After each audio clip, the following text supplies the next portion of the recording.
Phoenix was a peculiar event, I'm sorry to say. As many of you probably know, there was a BuzzFeed article that came out the day before the Phoenix event that made a wide range of allegations against my co-presenter, Lawrence Krauss, all of which fall into the bin of sexual harassment. And all of us, mutually, in the end, thought it would be better that Lawrence not appear on stage at that event. I'm convinced that was the right decision. But I will reserve further comment about that for my next AMA. I'd rather not do a massive housekeeping here for this episode. I'll record that soon. Questions have been piling up. Someone took some cell phone video of the opening of the Phoenix event, capturing part of my and Matt's opening statement about Lawrence and the Me Too movement and related matters. You should know that's only part of what we said. So whatever's on YouTube is an incomplete record of my thoughts here, but I'll get those out reasonably soon. Okay, this is a podcast that is a little beholden to the news cycle. This is about Trump and the Russia investigation. And this was recorded before the recent indictments of 13 Russians. So things have changed a little bit in the meantime, which seems to further put the lie to the idea that the Russia investigation is a empty witch hunt based purely on a hoax.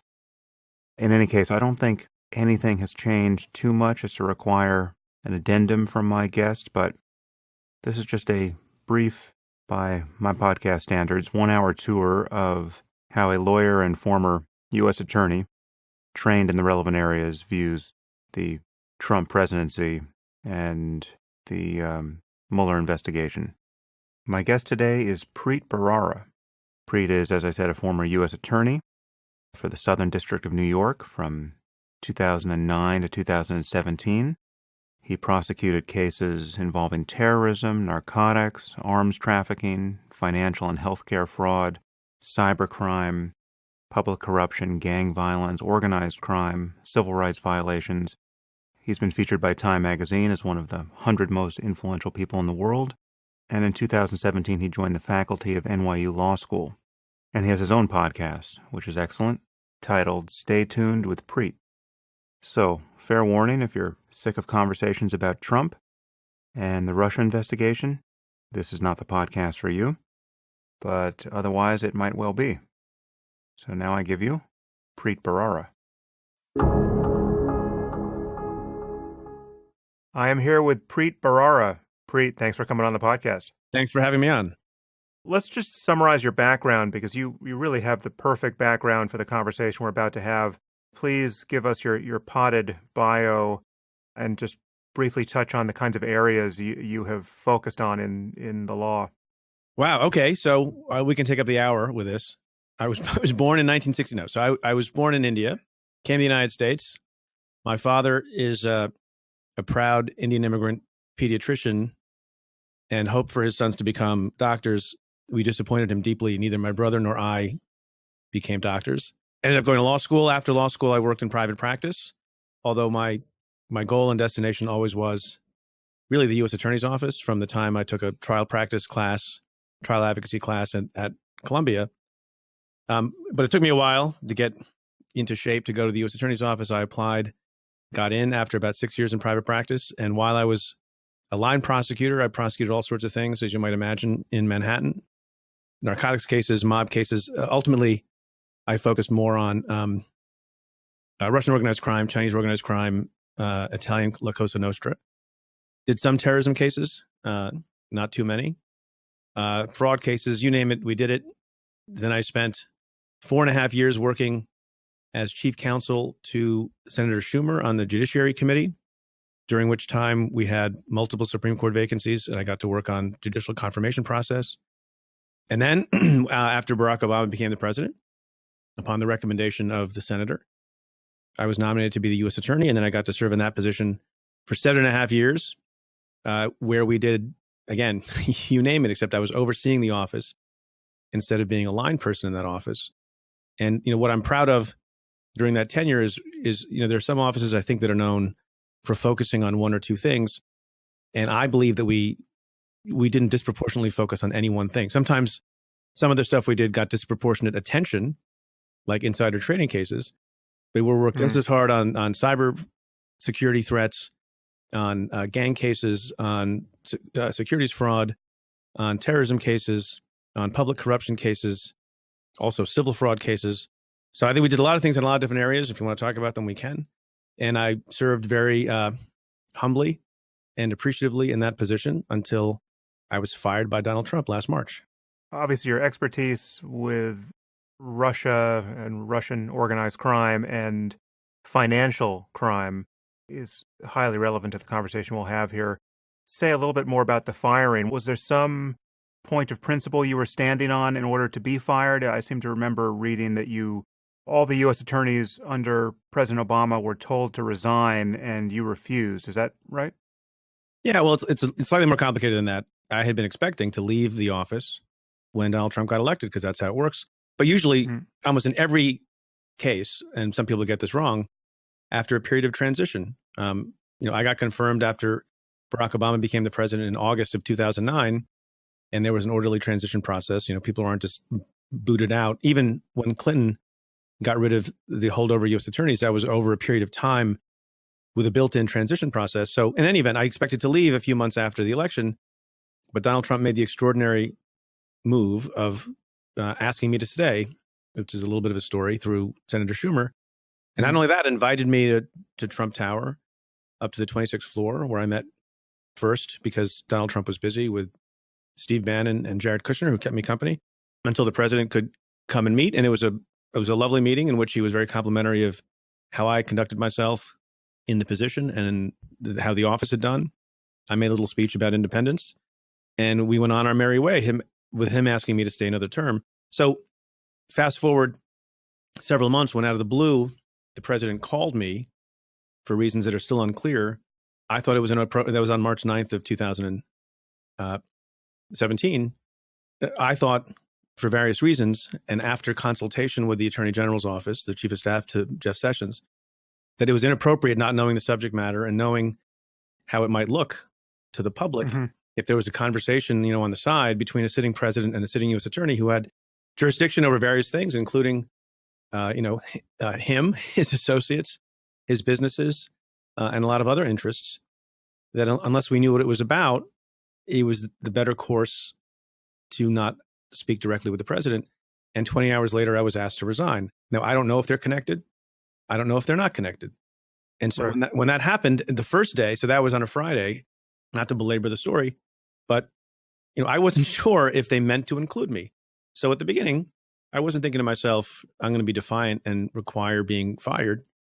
I just wanted to know, given some track record of incompetence and quick decision making on the part of people in the White House, if they had meant to do that. There were two other people who were sitting U.S. attorneys also, who I don't think they meant to ask for their resignations. That was Rod Rosenstein, who was the nominee to be the Deputy Attorney General, and Dana Benta, who was the Acting Attorney General at that time. I think, given the haste with which it was done, I was just trying to make sure, as an initial matter, that it meant to include me. And then I consulted with folks in my office, the senior staff, and I've lived long enough to know that you don't know what the reasoning is behind certain things. I had, in my mind, no understanding or explanation as to what may have changed between the time that Donald Trump said, please stay, and orchestrated a fairly high-profile meeting, even before he had named a Secretary of Defense, before he had named a Secretary of State, I believe. Right. And I just wanted the record to be clear, for the future, that the person who had personally invited me to come meet with him, shake my hand, look me in the eye, ask me for my phone numbers, that it would be clear from the record that that person also wanted me gone. And it wasn't just sort of some, mass bureaucratic shuffle. And then once I was assured of that, then I left. Okay, so if someone has been asleep for the last 14 months or just arrived from Mars, I would like to have you walk us through what you think they should understand about our current situation. I guess this is narrowly focused on the Russia investigation and what seems to be our kind of the most plausible picture of what has happened there and what is happening to uncover more of the facts, and the president's behavior through this whole time with respect to the investigation. Can you just start a kind of a narrative as to what has been going on and where we think we are now and where you think this is all going? Sure. So I think if the alien had a deep understanding of what American history had been like, I think the alien would think to himself, herself, or itself, things seem a little bit different. You have a president of the United States who has a different background from anyone else who's been elected, which is not necessarily a terrible thing. A person, the first time in maybe forever, I can't remember if this is true, but with no political experience, no public service experience, and no military experience of any kind, which is a first, which can be a Yeah. good thing, which can be, precedents were made to be broken and the status quo is meant to be disrupted. And that can be a tremendous thing. It's important in technology. It's important in science. It can be important in government as well. But you don't want to throw out the things that are good and the things that make, the country strong and the institutions that got us to where we are. So I think, if you're looking at it from the outside, you're thinking to yourself, how did we get to a point where a president is trashing the press, is calling one of the great, I think, protectors of democracy and freedom, even though they get it wrong sometimes. The press is made up of human beings like any other institution is, but calling the press the enemy of the state, we've fallen a little bit far if that's, the current state of affairs.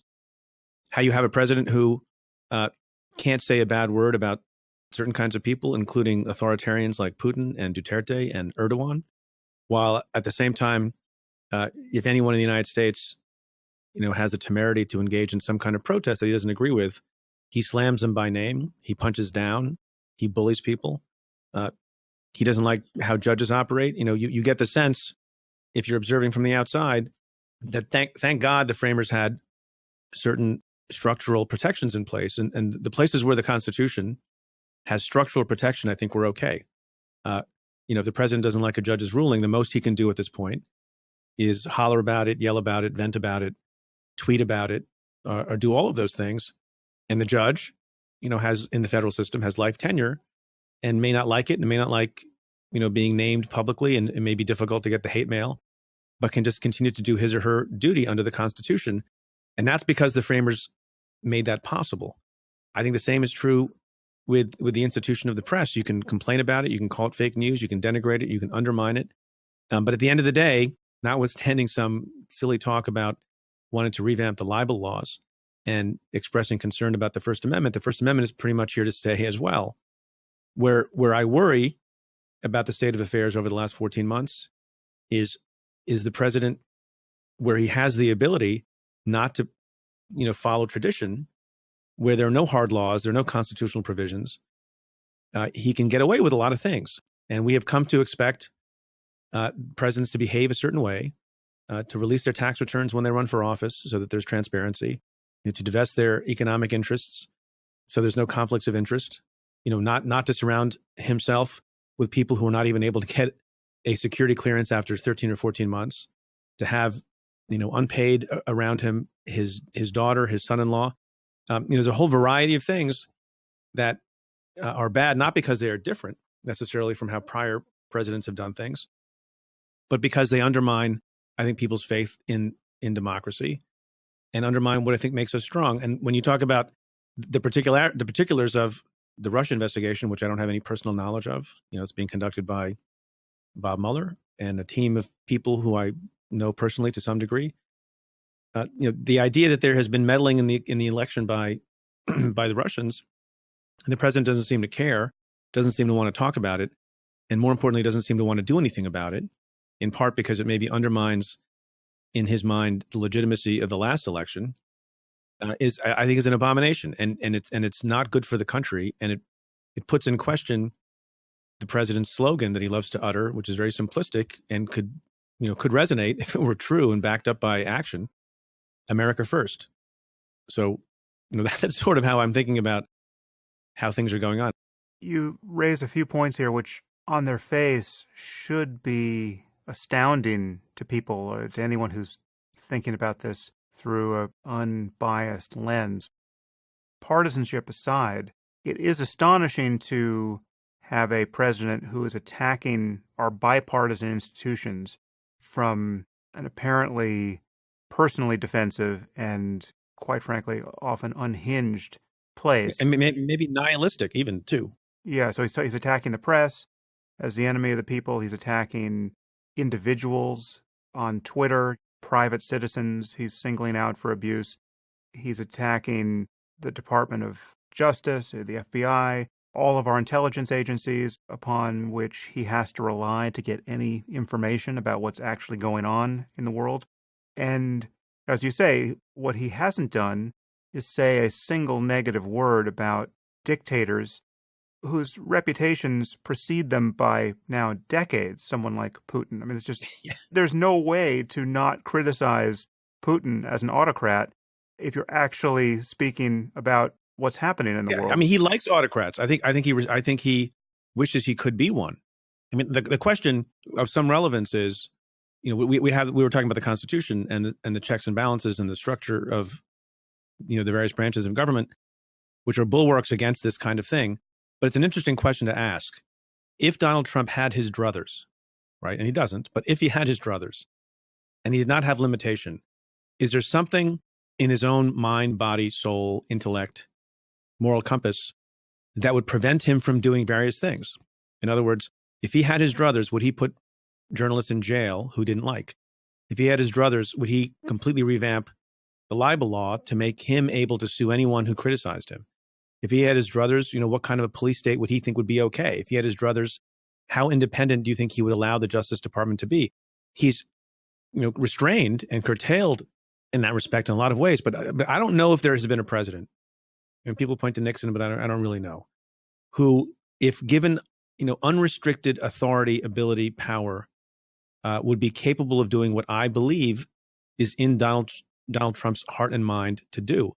And part of that is evidenced by, as we've been discussing, his apparent, affection for not necessarily the people themselves, although maybe he has personal affection for Putin and others, but he seems to be enamored of what they are able to do and how strong they are able to be and how unchallenged and unchecked they can go about their business. And I think he loves that. And I think if there's any way possible he could be that way, he would. I think he is unpatriotic in the sense that not only does he undermine the institutions, he doesn't have respect for them.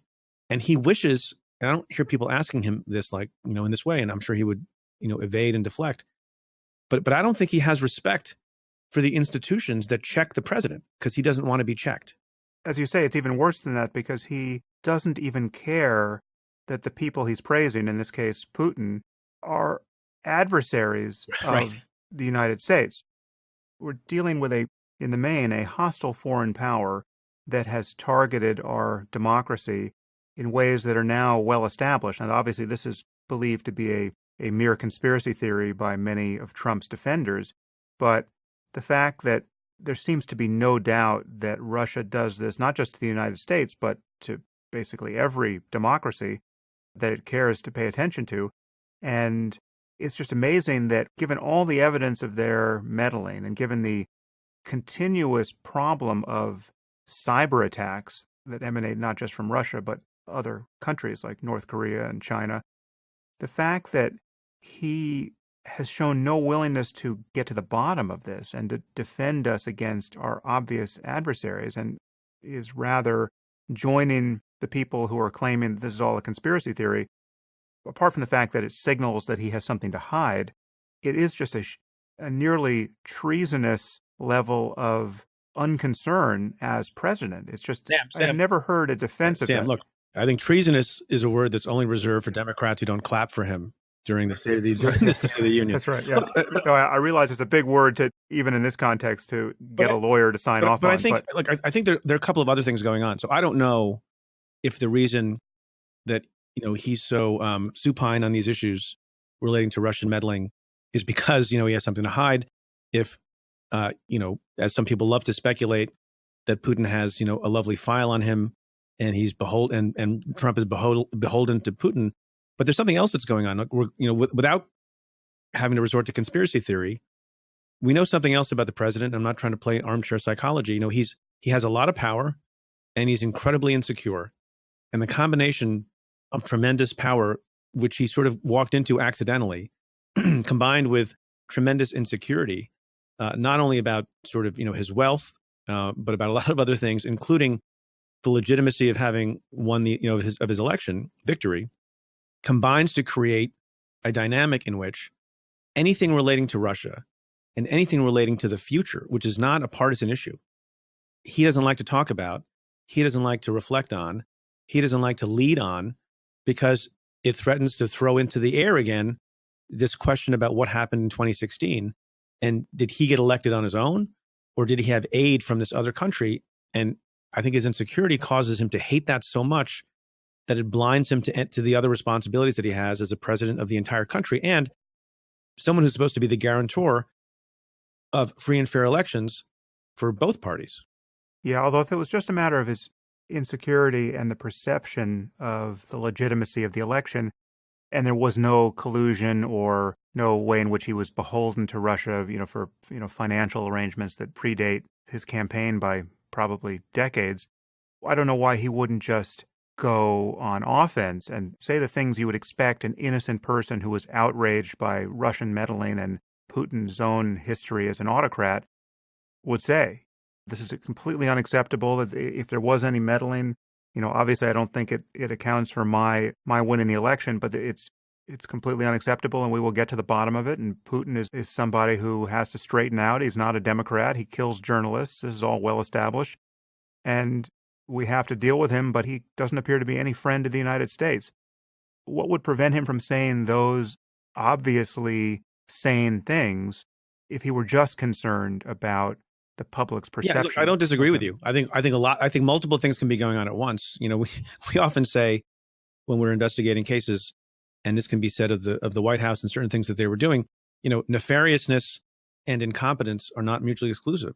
So insecurity and and misconduct are not mutually exclusive either. And in his case, at least the way we're talking about it, they both, sort of suggest acting in the same direction, right? That they're not in conflict with as far as he's concerned.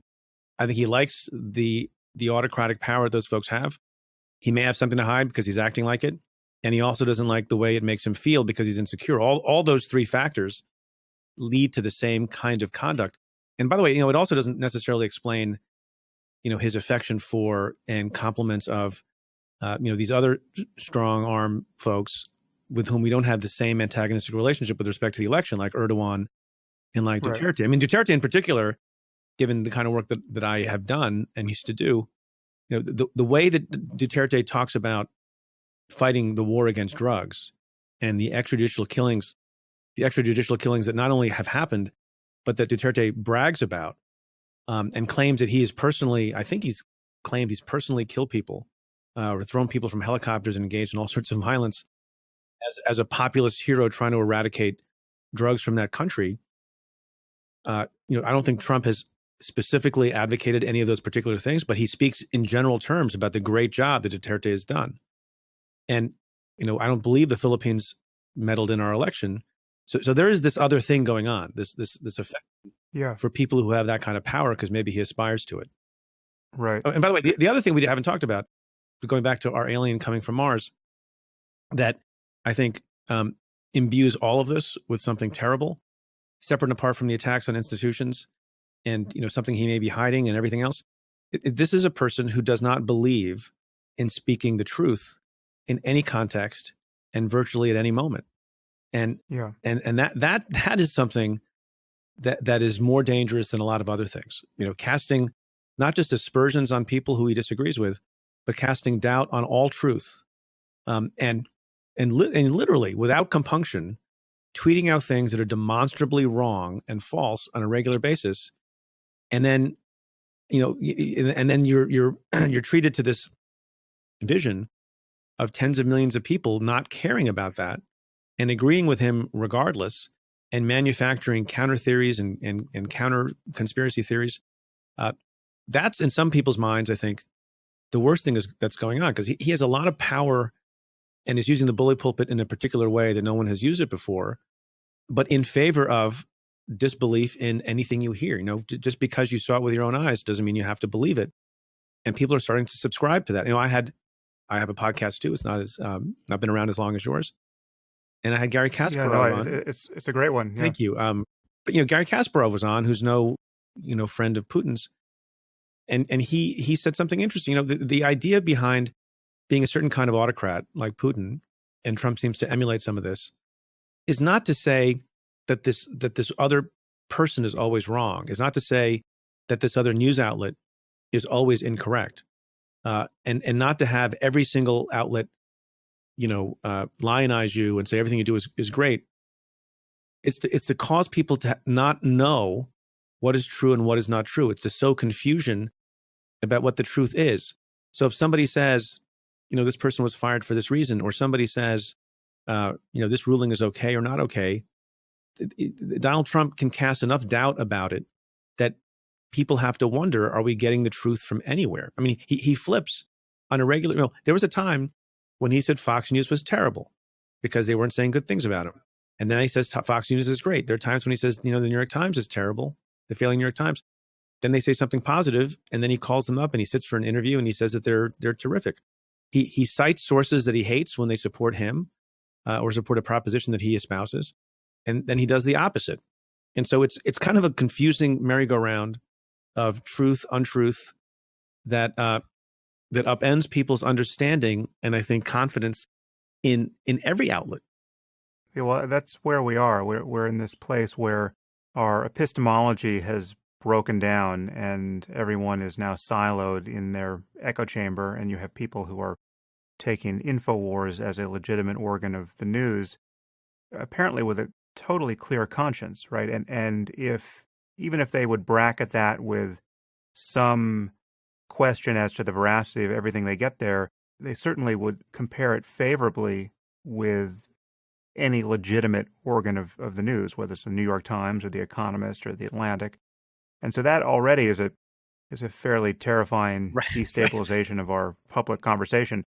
It's one that we should remind people has been explicitly endorsed by the president. I mean, the president sat down with Alex Jones and praised him as basically the new Walter Cronkite. Well, that kills me the most. I mean, one of the things that kills me the most in all this is that I don't know that there's a more odious outlet figure than Alex Jones, and every time there is a tragic massacre of children, like we just saw this week when we're taping in Florida, one's mind sometimes goes to Alex Jones, who put the families of people who suffered loss and death and grief unbelievable in Sandy Hook.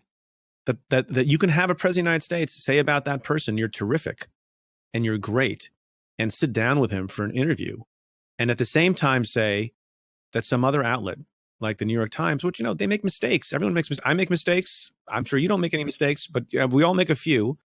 And to basically, to his constituency, suggest not only that you can equate Alex Jones's disgusting reporting and nonsense and made up garbage with the New York Times, but that the first is superior to the second in some ways.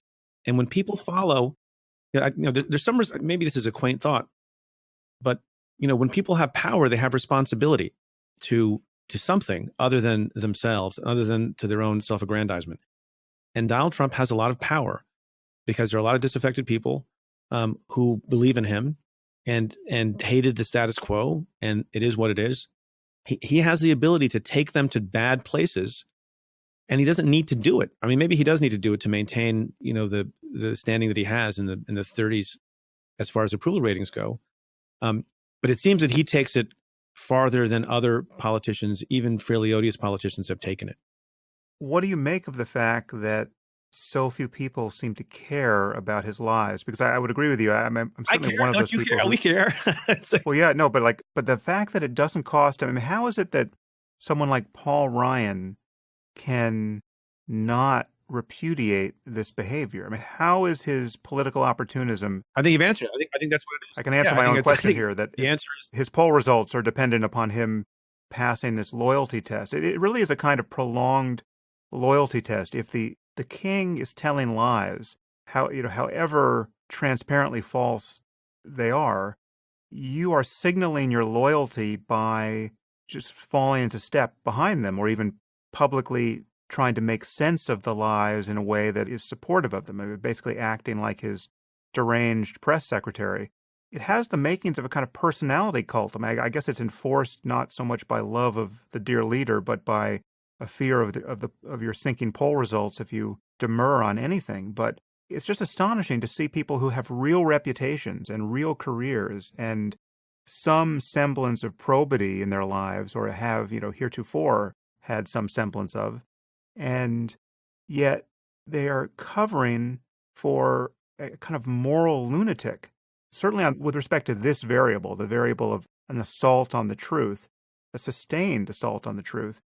I think it's not a coincidence that the people who are saying things that sound like they're standing up to the president and standing up for principle over party, or country over party, are the people who have decided we're not running again. Because to choose to run for office and to remain viable, I guess you're supposed to engage in this calculation you're talking about, and understand the nature and vagaries of political opportunism, and decide, if I go at the president now, then I won't be able to remain in office because he can turn on, turn the big political bazooka guns on me. And I think Paul Ryan does that calculation over and over again. Look, you got a person like Ted Cruz, senator from Texas, who, separate and apart from political calculation, you would think if you just had some kind of self-respect and dignity as a human being, and this odious person who you said is odious and who you ran against, and who says basically to Ted Cruz, your wife is ugly, and your dad killed Kennedy. And you say in the moment, in your macho spirit, I'm a tough Texan, Republican, hard guy, and you say to the president, I forgot what he said exactly, but he wagged his finger and he said things that sounded appropriately strong and stood up for his wife and his late father. And then 5 minutes later, when the political calculation changes, he's Trump's buddy. And to me, that's in some ways worse than what Paul Ryan is doing. But then on the other hand, just to go through the continuum, you have someone like Jeff Flake, and I had Jeff Flake on my program. And on the one hand, you say, well, Jeff Flake decided he's not running for office, so it doesn't take as much courage to stand up to the president and go to the floor of the Senate and say a bunch of things. And then, the people who don't already like the president don't all rally to Jeff Flake's defense, and don't all want to lift him up on their shoulders. What you hear a lot of liberals say who don't like the president is that talk is cheap. And what Jeff Flake is saying is nice. There's some nice alliteration in his speeches, but he still votes with the president, 85% of the time or 90% of the time. And he's getting out of the fight.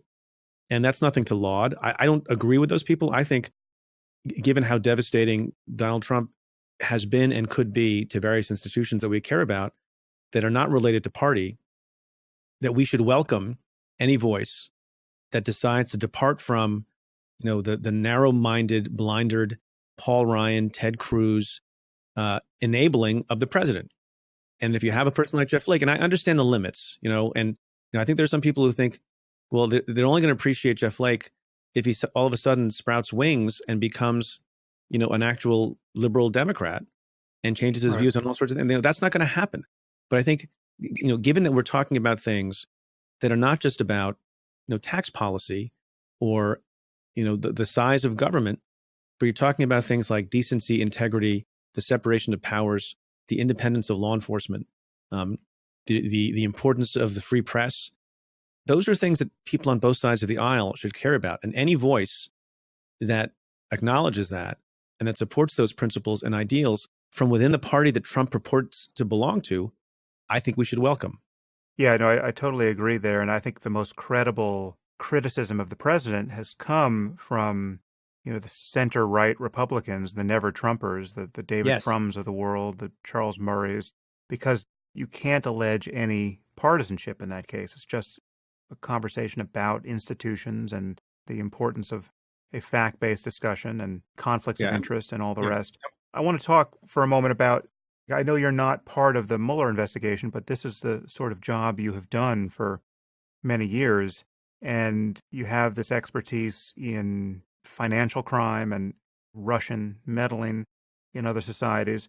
If you had to guess, what do you think is true of Trump's connection to Russia financially? I mean, what do you think his tax returns would have shown? Like, the other thing that is true of me, given the prior job I had, not only, did I work on issues relating to Russian organized crime and money laundering and financial fraud. But I also developed a habit born of that work of not speculating too much, because it's impossible to know. And look, I ask these same questions, and when I do my side job as a legal analyst on CNN, I get asked these questions, and I'm kind of loath to speculate too much.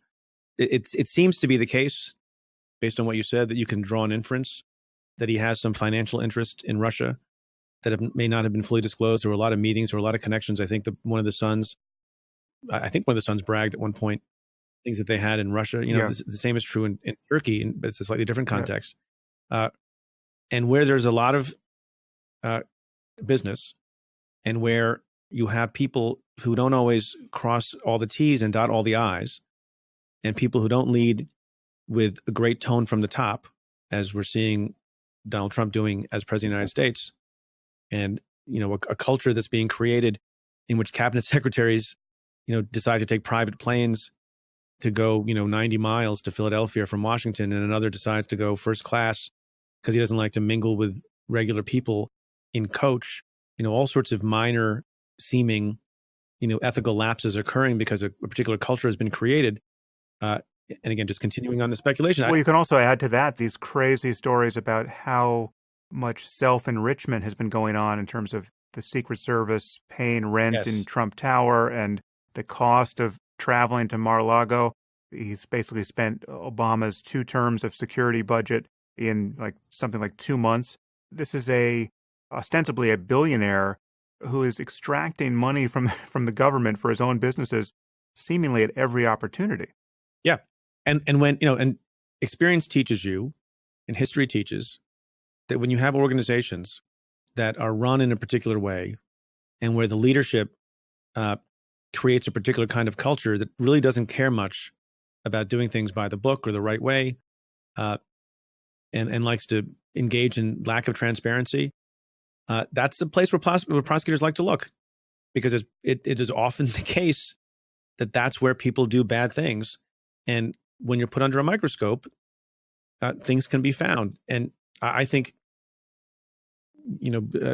speculating just a little bit, that the Mueller investigation is probably looking at all manner of financial issues and dealings that came across their radar screen that we don't know about. And they're complicated and they're difficult. And part of the reason we don't know about them is because they've been hidden from the public. And I don't have no personal knowledge. I'm not in communication with anybody on the team, even though several of them are personal friends of mine, and nor will I have contact with them. But just, from the hints you get, and the way that investigations operate, and given the vast network of dealings and transactions and interdependency involving multiple countries and lots of different companies, I would not be surprised at all if there was impropriety that crossed the line into criminal conduct that may be unearthed. Is there any reason to think that the totality of Trump's financial dealings is not part of, or that any part of it is excluded from the investigation, or can Mueller look into anything as a matter of his kind of legal permission? I mean, he's got a fairly broad mandate, but here's what people I think don't always understand, and there are critics of Mueller who say he's gone beyond the Russia investigation.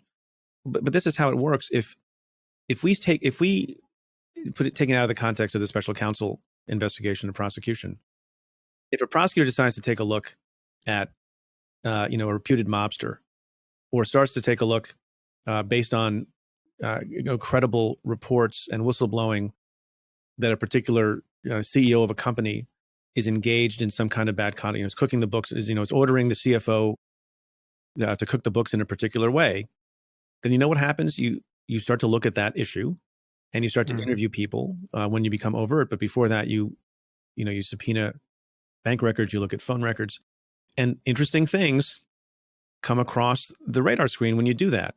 And you don't look away. In the same, this the simplest way to describe it, as people get taught in law school. If you have a search warrant to go into someone's home that's authorized by a court to look for, a gun, because you think there's an unlawfully possessed gun in the home, and you come into the kitchen and you see a kilo of cocaine on the table, you can arrest the guy for the kilo of cocaine. And there's a lot of plain view stuff that could be happening in the Mueller investigation. When you're looking at everything, and then you can't turn a blind eye to that. It doesn't mean that, they're on all sorts of detours and frolics and they're running far afield. But when it comes in front of you, you have to take a look. And a lot of investigations that we did when I was the United States attorney took various twists and turns because you started to realize, well, maybe this thing that we happen to be looking at will not bear fruit. And it's not like we're trying to find something so that we can justify the fact that we opened up an investigation. But in the course of looking at A, we found out discovered evidence of B. And then you pursue B. And that's the problem with lots of companies and individuals who engage in shady business. And I say this when I talk to folks, on Wall Street and others, about how they should think about conducting themselves. It may not be that you're committing a crime, but if you're doing things that cause suspicion, people are going to take a look at you. I mean, it's like when the IRS, nobody likes to be audited by the IRS, but if you do something that raises a red flag and the IRS comes and takes a look, it may be that red flag was false. But now that they're looking, you better hope that everything else is done in a kosher way. What do you think of the public-facing dramatic events that we've noticed, like, the indictment of Flynn and his pleading guilty to some charge, lying to the FBI, and the Papadopoulos as well? What have been the moments that you think are giving Trump the biggest headache, and what do you think they portend?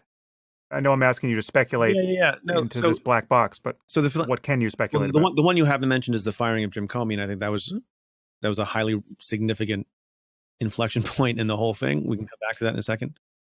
On the Flynn plea, a lot of people have been saying and have said that the fact that he pled guilty to a fairly minor offense, although I don't think, a false statement to law enforcement is a minor offense, a violation of 18 U.S.C. 1001, and that's all he pled guilty to, is in the minds of some armchair prosecutors a signal that he must have tremendously significant incriminating evidence against, Trump, Jared Kushner, you name it, because otherwise he wouldn't have been let off so light. And I actually recorded a special podcast on this because I tended to disagree with those people who were so sure that that's what it means.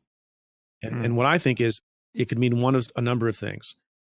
It could mean, and this doesn't make the people who don't like Trump happy, it could mean that at the end of the day, notwithstanding all this reporting of Michael Flynn doing weird things at the behest of the Turkish government and not registering properly and having to do that retroactively, that's all he thought, all Mueller thought was appropriate to charge Flynn with. And for various reasons, technical, legal, factual, ethical, they thought, that's it. And that's the end of the case against Flynn.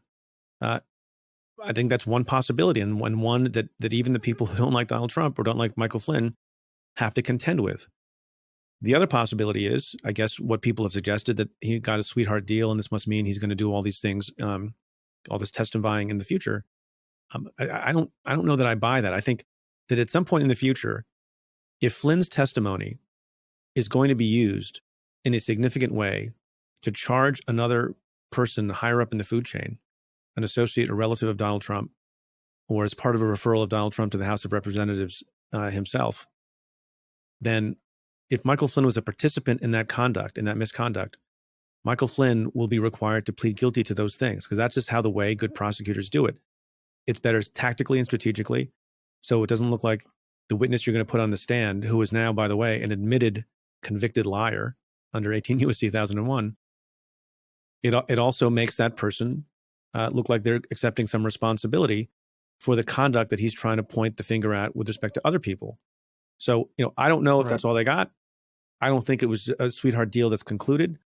It's also possible, and this is highly unusual, and people think, maybe I don't make a lot of sense when I suggest this possibility, but it may be that, that the Mueller team is holding in abeyance this idea. So if it's true that Michael Flynn has substantial evidence and can testify in an effective and helpful way against some other person that Bob Mueller is going to charge, then maybe at that time there will be another proceeding where Michael Flynn will have to accept other responsibility, or it may be that this gets complicated, right? That the decision tree does, that the Mueller team is not sure yet. Based on the evidence that has been given to them by Michael Flynn, they're not sure if any other human is going to be charged. They don't know if they have enough. They don't know if they find Michael Flynn to be a good enough witness. And in that circumstance, because this is speculation, in that circumstance, given the nature of this case, the extraordinary stakes, that at the center of all this is a sitting, duly elected president of the United States, the idea that on spec, you're going to give a certain kind of deal to Michael Flynn and have him plead guilty in a way that raises expectations as to further charges against other high-ranking people in the White House, that maybe is a bridge too far. And maybe they want to wait to cross that bridge until they come to it. Again, that's a spun out theory, just based on my experiences and having a sense of how you might want to have this unfold in a way that's both fair, just, effective, and preserving of people's faith and confidence in the process. But I think that's a possibility. It doesn't close the door to any future sweetheart deal, right? I mean, Correct. Right. Sure. I mean, I think what people find unusual is part of the problem with speculation on everything having to do with the Mueller investigation is that it's not a garden variety case. And so when people like me, I think I have a lot of experience. Now, listeners need to take everything that people like me and others say with a grain of salt, because I never investigated a president, and nobody else is talking every day. They have these people who come from the era of Watergate, and maybe they have a little bit more sort of perspective on what they're talking about. But no one has ever done an investigation like this, ever. There's never been anything like this. And, I do think that, a case is a case. No one's above the law. You follow all the rules. There are certain T's you cross, I's you dot.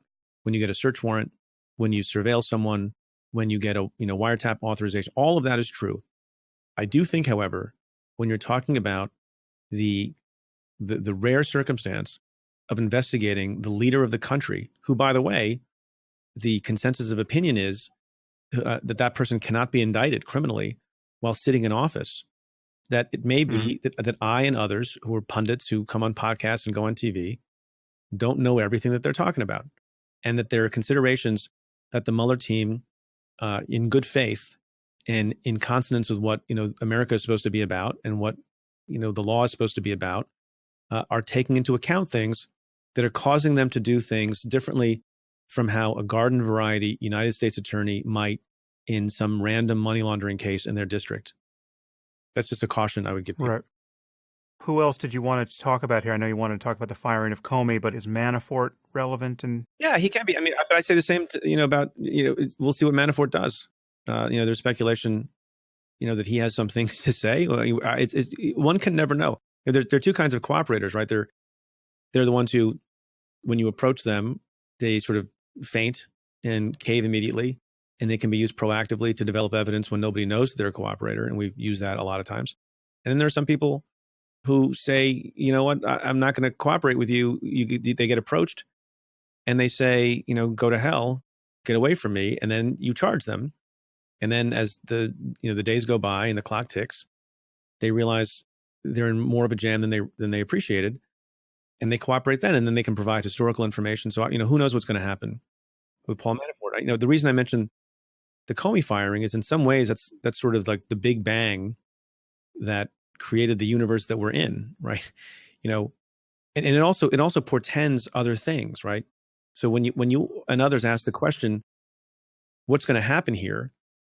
Well, the ball is not only, and there are multiple balls here, and there are multiple courts. So Bob Mueller has his mandate, and he's proceeding apace and fairly swiftly, based on everything that I can see from an outside perspective. But Donald Trump has some things he can do too. And the two things he did tell you that nothing is off the table. One, he actually fired Jim Comey. I was astonished that happened, because we know in retrospect that his political ace strategist, who's now on the outs, Steve Bannon, argued vehemently against it, said it was the dumbest political move I think he's seen in modern times. And a lot of people must have been arguing against it. And Donald Trump is not a stupid person, notwithstanding how everyone wants to infantilize him. He's smart, but he also becomes enraged, and he also has these insecurities, and he fired him anyway. The second thing he did was he flew in the face of all sorts of precedent and process, and I think good practice, by pardoning Joe Arpaio. So he has now fired somebody of tremendous prominence who was a thorn in his side, and he has pardoned somebody who was his ally, but who is a fairly villainous person to, I think, the majority of Americans. Why is that significant? going forward. It's significant going forward because Bob Mueller and Rod Rosenstein remain, I think, vulnerable to being fired because Donald Trump at some point doesn't care. And people like Michael Flynn and others, I think, remain subject to being pardoned. And all of those things can happen. And so when people say, it's a bridge too far, you would never do it, people are safe. The number of stories we have now heard about moments where Donald Trump wanted to fire Rod Rosenstein or Jeff Sessions or other people is kind of astounding. And I bet we don't even know all the stories because maybe not everybody is leaking 10 times a day like some of them are. That means that Donald Trump, when cornered or when he thinks he's in trouble or when he becomes enraged about issues relating to the Russia investigation, I think is actually capable of anything. So when we try to predict what's going to happen in the future, we need to think about what Bob Mueller is doing with his head down quietly, but also the moves that Donald Trump can engage in. What do you think would happen if he did just that? He fires Bob Mueller on a Tuesday and pardons Flynn on a Wednesday. What happens on Thursday? A very long podcast by me. Look, there's a lot of talk, right? And I think we can predict two things. On the Democratic side, a universe of people who don't like Trump to begin with and were opposed to him to begin with will say, take to the streets. And I think it'll be a big problem. I think there'll be a huge uproar and people will utter without knowing the meaning of it. This is a constitutional crisis and there'll be a lot of signs in the street. And I think that would be appropriate if he engages in that kind of activity. But the real question is going to be, what conduct are we going to see from the people that you and I were speaking about earlier, the Paul Ryans of the world and the Ted Cruzes of the world? Now, some of those people talk a decent game and have said things about Bob Mueller that are positive and say, he should continue his investigation. Lindsey Graham has said things like that as well. But when push comes to shove, if he fires Bob Mueller and his approval ratings don't tank further, I worry that maybe there are people on the other side of the aisle, even though I think this is not a partisan issue, and does deal a very substantial blow to the rule of law, that some people will go along with it. I worry about that. If he fired Bob Mueller, the investigation goes away, or Mueller's subordinate is now running the investigation? Well, so that's an interesting question. I think if someone fires Mueller, then Mueller has the authority. There was not a team that was appointed. It was Mueller who was given the authorization to conduct this investigation. And I think if you cut off the head, then the body goes too. But then there are two other possibilities. And this is where I think, further answer to your earlier question, where I think congressional courage and spine will matter. Because Congress could go right into session and enact some statute on a veto-proof majority that creates essentially what we got rid of some time ago, some version of an independent counsel, and I think can name Bob Mueller to it. And then the president, if it's a veto-proof majority, would have no choice but to now have a further emboldened, more prosecutor and a more polarized country, and someone who has more reason to believe that Donald Trump had something to hide. I don't know if that will happen. I have no idea if that will happen. One of the other things is, it'll be a big dramatic show. But it does look like, I think from a lot of people's perspectives, that the Democrats will take back the House. And then they have a very substantial responsibility to figure out what they're going to do. And there are people in the House right now, and there are conservatives right now who think that based on what is publicly known about Donald Trump's conduct, that he should be impeached. There are also people who are, political in nature who think he should be impeached, but don't think the Democrats should be talking about it. Don't think they should be pursuing it because they worry about what happened, back in 1998 and 1999.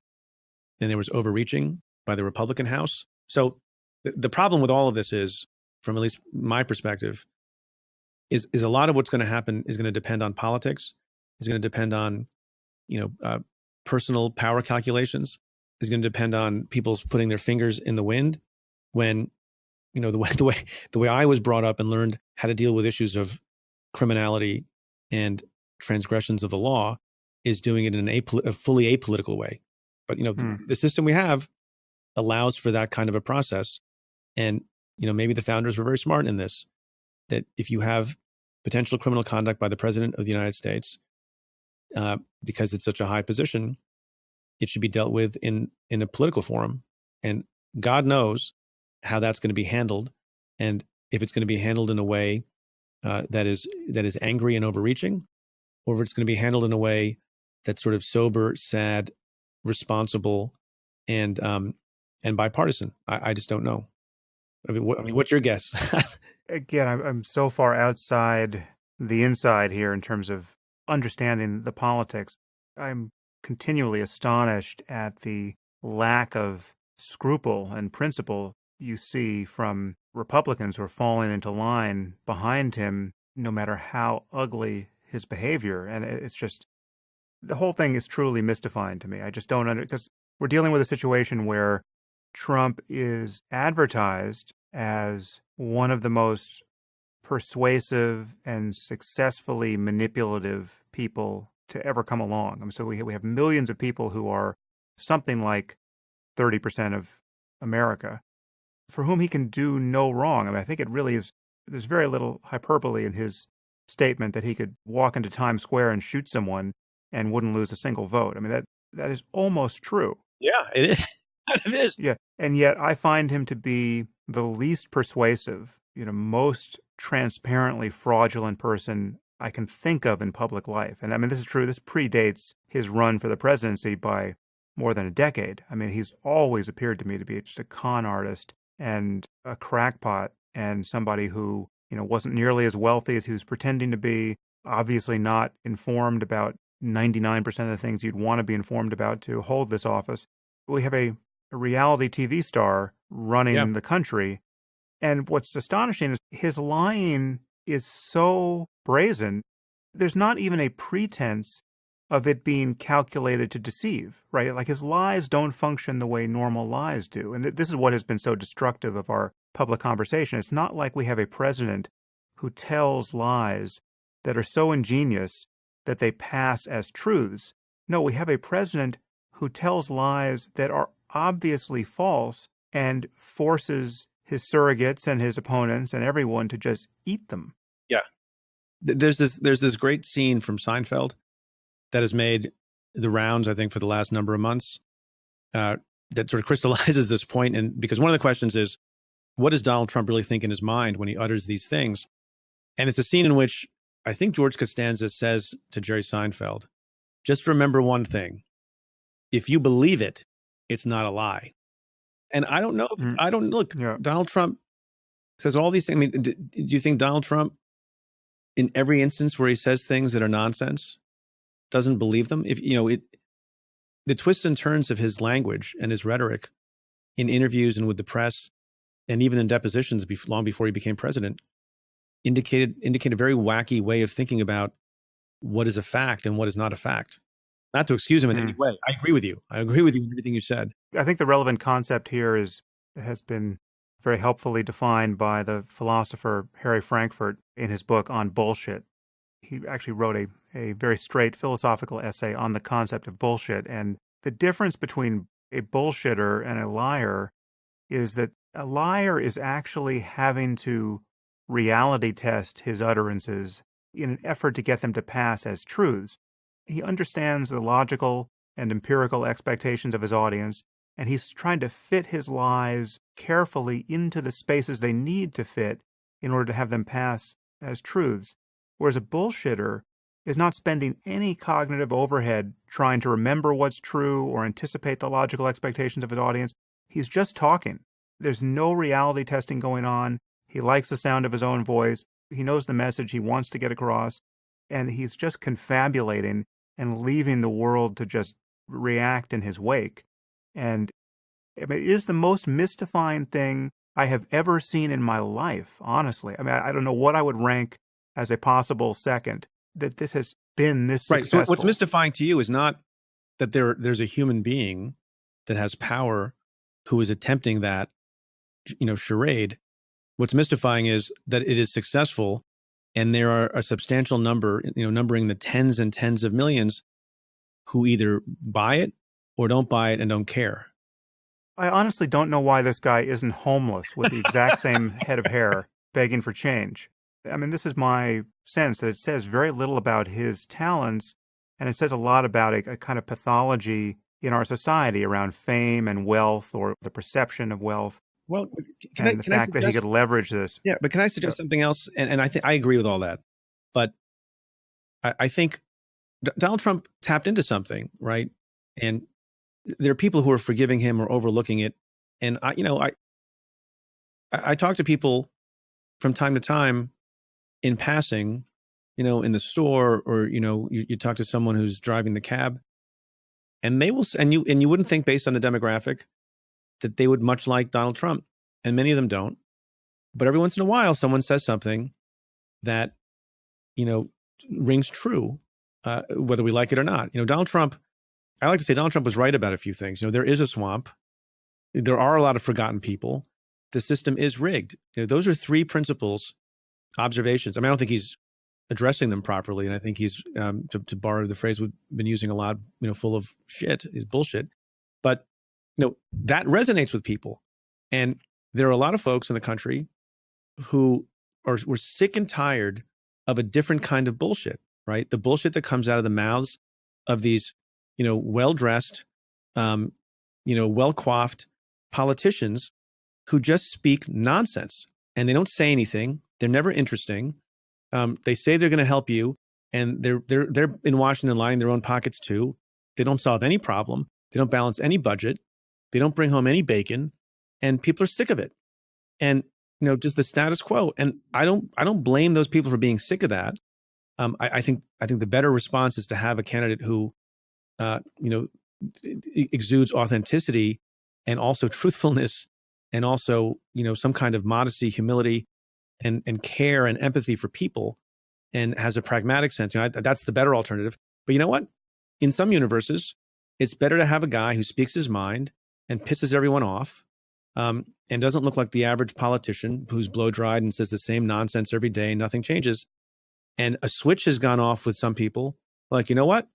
That guy's my guy, because he may not be truthful. And this is a weird phrase, and I'm sure there are books that I haven't read on this that you can quote back to me.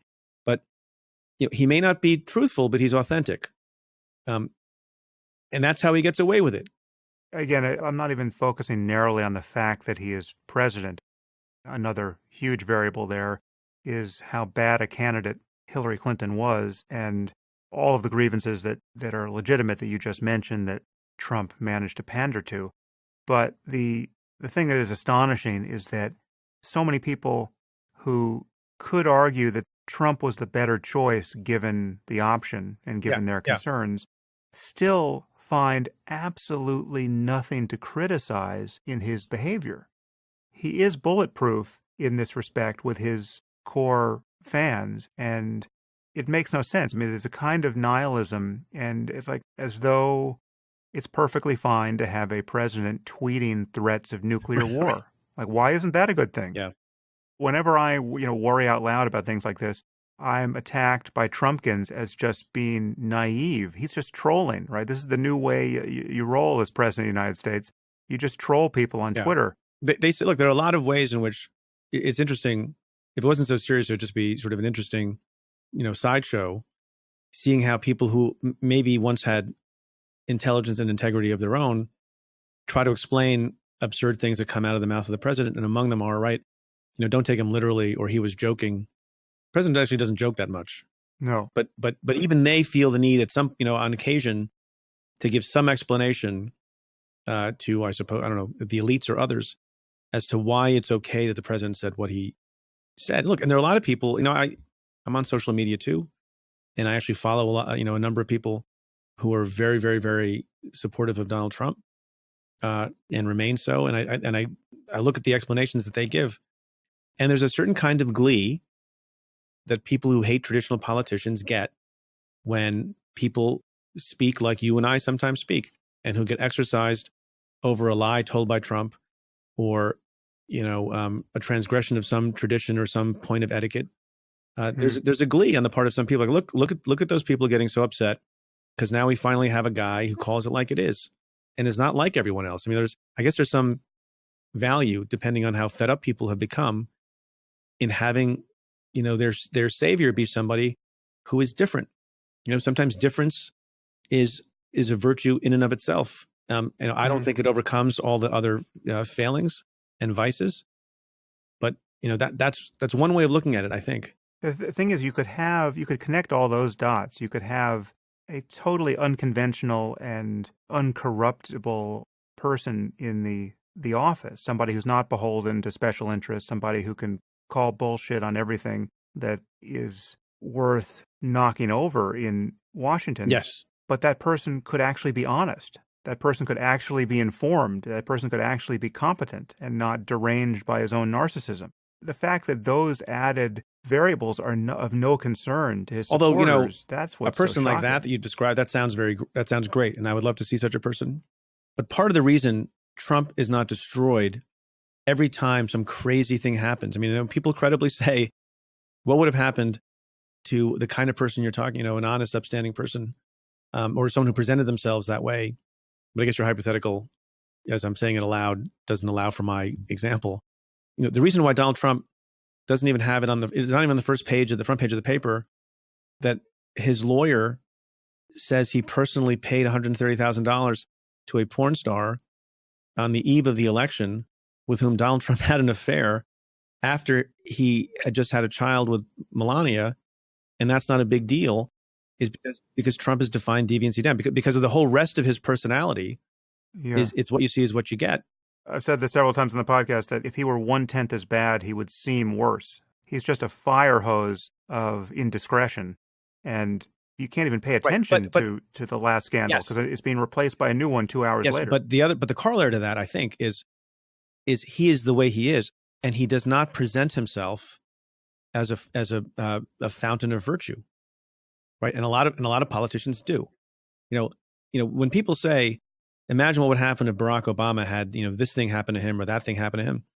They're right that his presidency would crumble, but it wouldn't crumble. But they don't come to the American people as equals in their image. Barack Obama came forward, and I think he was an upright, good family person, has integrity. At least I don't see any evidence to the contrary. But he also presented himself as a kind of upstanding public figure. And so, any chink in that armor would have been far more devastating to him than, much, much larger scandals have been for Trump because of the way he's presented himself. Look, a smaller version of that is Bill Clinton. I don't think Bill Clinton ever presented himself as some kind of paragon of virtue either. And so in some ways, the hypocrisy that people don't like is lessened with someone like Donald Trump than it might be with somebody who is the ideal, platonic ideal that you're talking about, upstanding, virtuous, has the public's interest at heart, et cetera, et cetera, et cetera. Yeah. Well, Preet, I know your time has elapsed here. It's really been great to talk to you about this. Yeah, this is great fun. Thank you, Sam. Thanks for having me on. If you find the Waking Up podcast valuable, there are many ways you can support it. You can review it on iTunes or Stitcher or wherever you happen to listen to it. You can share it on social media with your friends. You can blog about it or discuss it on your own podcast. Or you can support it directly. And you can do this by subscribing through my website at samharris.org. And there you'll find subscriber-only content, which includes my Ask Me Anything episodes. You'll also get access to advance tickets to my live events, as well as streaming video of some of these events. And you also get to hear the bonus questions from many of these interviews. And then there's the Waking Up course,